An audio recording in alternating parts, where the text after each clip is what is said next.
In this video, I'll show you how to put a GIF in Behance. Alright, so keep in mind that the GIF I'm using is not mine, it's just for the purposes of this tutorial, so I won't be publishing it. So the first thing that we want to do is go to the top right and click on Share Your Work. And then we want to click on Project.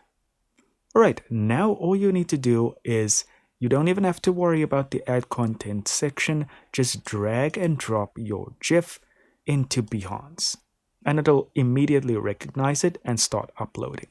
And now you have the option to attach assets if you want to, or you can add some text on the right hand section or some images. It's fully up to you how you want to customize.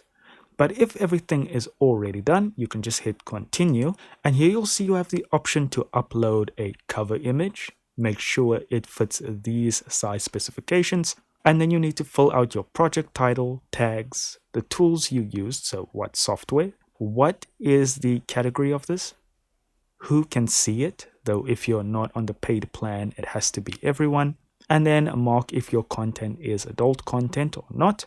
And when you're ready, just hit publish. Again, as I mentioned, I'm not going to publish this as it's not mine. And that is how you do it. Quick and easy. Thank you so much for watching. Don't forget to hit like, hit subscribe, and I'll see you in the next video.